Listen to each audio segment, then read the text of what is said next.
Le vent de la contestation durcit dans Port-Gentil également. La dynamique unitaire regroupant l'ensemble des syndicats des agents de l'administration publique est montée au créneau ce matin du côté de la préfecture du département de Bendje.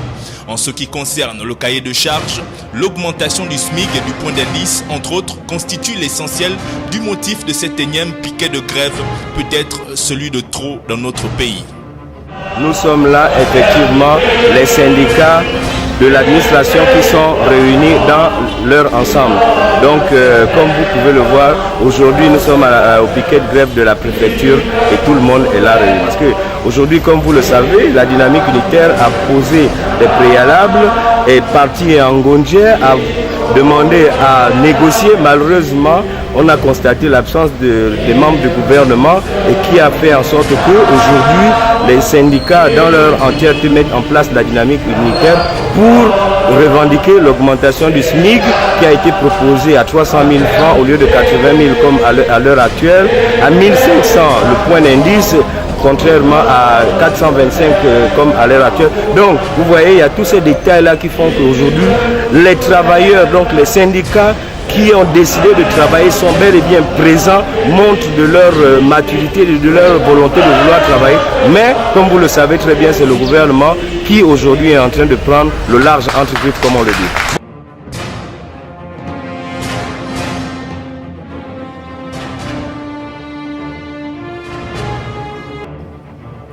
3 jours durant, les élus locaux et l'ensemble du personnel de la mairie de Port-Gentil prenaient part à un séminaire de formation axé sur les procédures d'élaboration des actes d'état civil. La salle polyvalente de la mairie du bord de mer s'y est prêtée à souhait, tout comme tous ses agents et élus soucieux de se parfaire sur cette question plus qu'importante et au cœur même des prérogatives de l'agent municipal.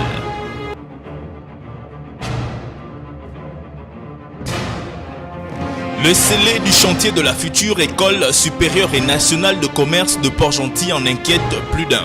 En effet, voilà aujourd'hui plus d'un an que cet ouvrage, pourtant pas mal avancé, est aux arrêts.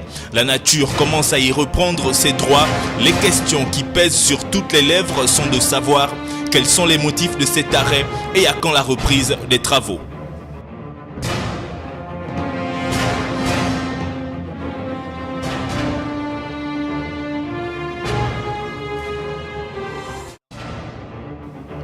Toujours dans le 4e arrondissement de notre commune, les travaux de la buse reliant le quartier Matanda à Ntchenge se font toujours attendre.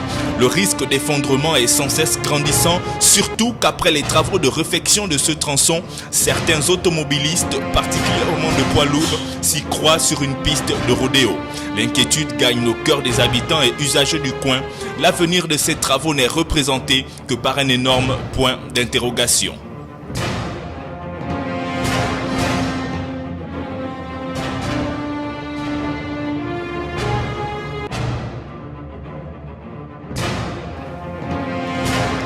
En rappel, c'est depuis hier que les Port-Gentillais ayant droit aux allocations d'aide de l'État gabonais sont rentrés en possession de leur bon de caisse. Handicapés, veuves et personnes du 3e âge ont ainsi pu bénéficier de ce coup de pouce, bien que modeste, mais coup de pouce quand même. Le plan social, argué par les plus hautes autorités de notre pays, prend ses marques petit à petit. Et le lancement de la distribution des allocations aux personnes handicapées, aux veuves et aux personnes du 3e âge s'inscrit dans la politique sociale du chef de l'État. C'est pour essayer de résorber au quotidien les difficultés qu'éprouvent nos compatriotes. De grosses perturbations sur le réseau routier port-gentillais sont déjà annoncées avec l'arrivée dans notre commune de la petite reine qui traverse l'équateur. En effet, la 10e édition de la Tropicale Amissa Bongo prévoit 2 étapes dans Port-Gentil, dont une nocturne. Des perturbations prévues pour ce vendredi 20 et le samedi 21 février, respectivement de 18 à 22 h et de 8 h à 15 h. Le développement de tous ces titres dans notre principale édition d'information est toujours sur les programmes de la radio-télévision Cana Delta.